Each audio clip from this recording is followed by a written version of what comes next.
Hello and welcome back to Mirror Interpretation Todorova. Welcome back to my YouTube channel.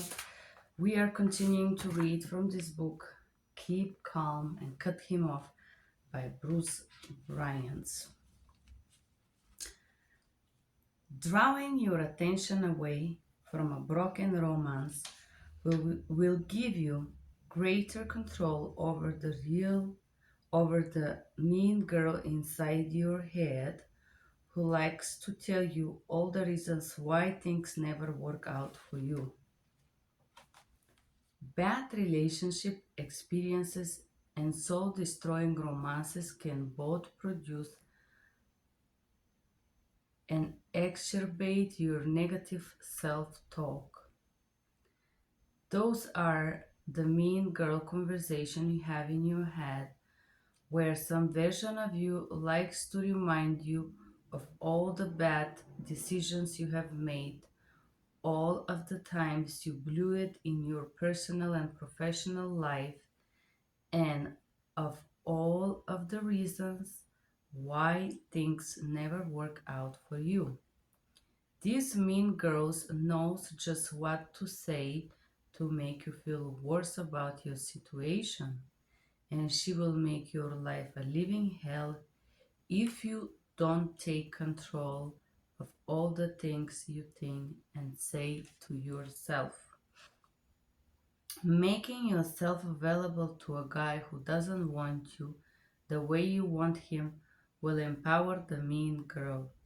Your decision to stay to see where things go will only reaffirm what she was already being telling you, that relationships like this are all you were worth anyway. If you are even remotely familiar with the deceptive train of thought, you already know where it leads, and it's not pretty.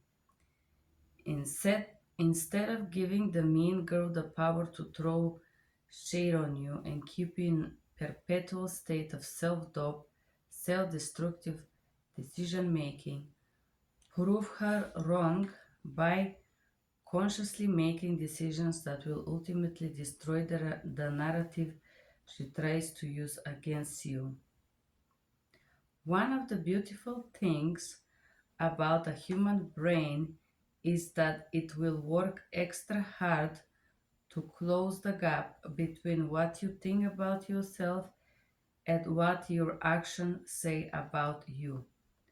When your actions do not coincide with your beliefs, you will experience what psychologists refer to cognitive dissonance. All the people have cognitive dissonance, most of them.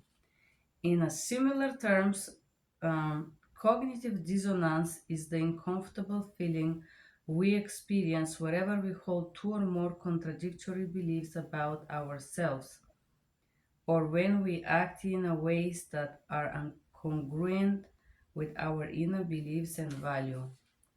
When we have contradictory beliefs and behaviors, it creates an uncomfortable stress that forces us to seek internal consistency, either by changing the incongruous behavior or by abandoning the unconscious belief.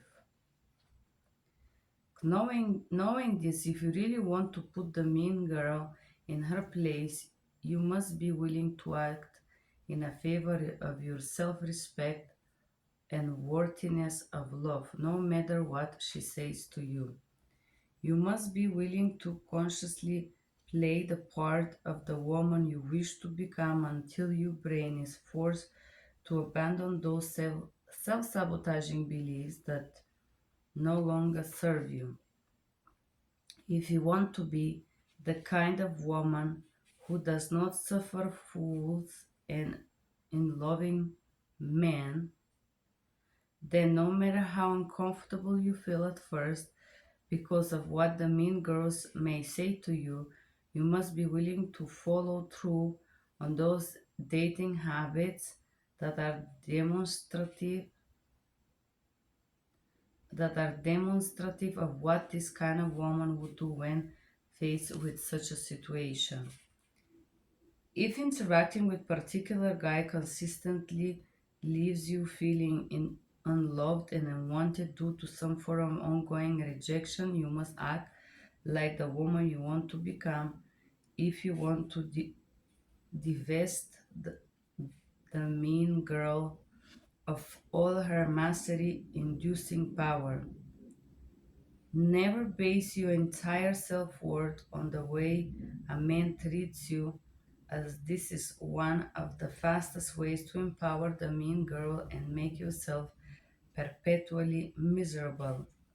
If you refuse to let a man use you and waste your time, you refuse to define your love worthiness and desirability, desirability by how they treat you. You will have much easier time reigning. I don't know what this means. Reigning in the mean girl and stopping her from ruining your chances at finding both the right man and the right relationship.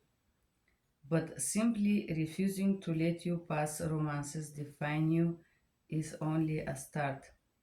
Yes, cutting men off who aren't worth your love will provide the mean girl wrong and keep her sedated. But if you really want to ensure that she isn't the one making the decision in your life, you also have to make a conscious effort to affirm the right things to yourself as well.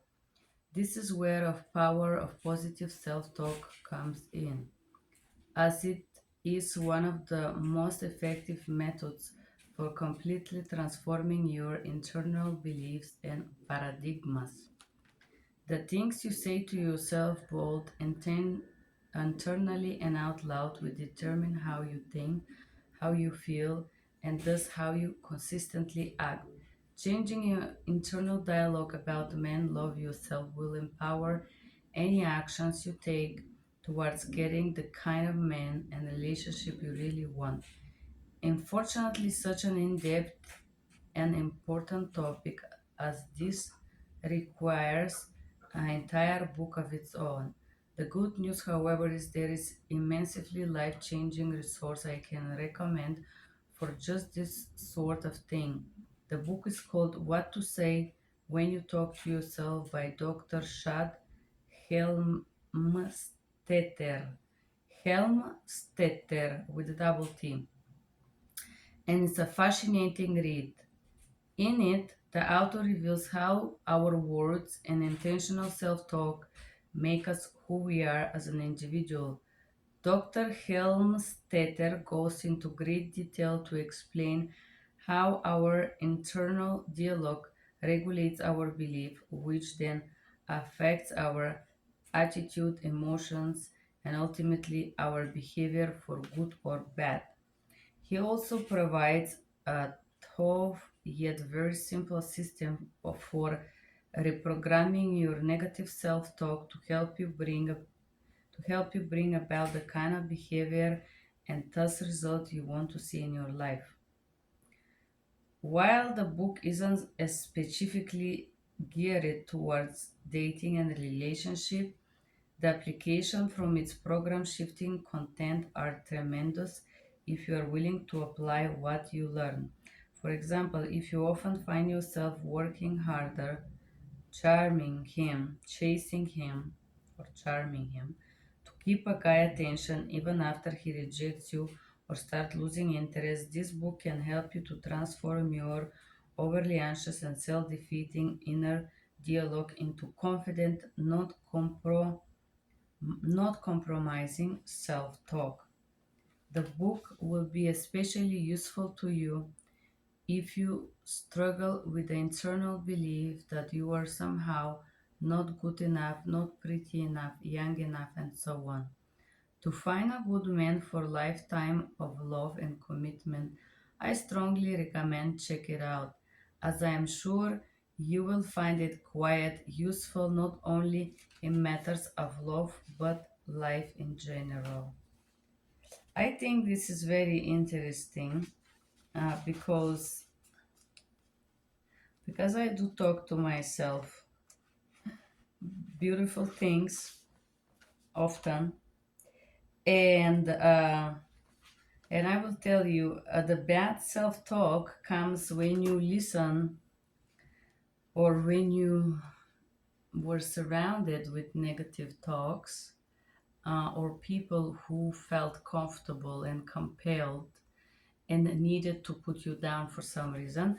And when you hear negative talks, like me, for the first 20 years of my life, from my Bulgarian relatives, for example, uh, you don't think that you're worth much. Subconsciously, you start to believe whatever you hear, especially if it's happening every day for different people. In my case, I have a negative talk from the parent figure, and my sisters also imitate the parent figures. In this case, the parent figure, they also would give me this negative talk every time they see me, or every time they feel just that they have to remind me how insignificant I am. And indeed, people who negative talk you or down talk you just for the sake of doing it, just for the sport, it kind of destroys you and slowly, slowly does corrode your self esteem. And the moment that you recognize this and you were able to sharply chop it off and actually work on this portion, because I did spend some time working on that, trying to understand uh, my self esteem. Deep down in me, I really liked who I am and what I am. However, the relatives that I have would constantly put me down, and I would have this constant pressure and a negative talk, and to the point that I would doubt my intentions, my actions, why I do something, if I help someone. Mm, for example, I would do something, and instead of being received, thank you, you did really, you helped me here, I would receive tons of critics, tons of negative talk, tons of garbage that will give me this feeling that I didn't try, I didn't work hard enough, I didn't give enough, I didn't help enough, I did something wrong, there must be something wrong with me. And indeed, I discovered that what was wrong with me, it was my mindset, allowing to take this garbage, allowing them to pour this on me. And the moment that I chopped this off, my life tremendously changed.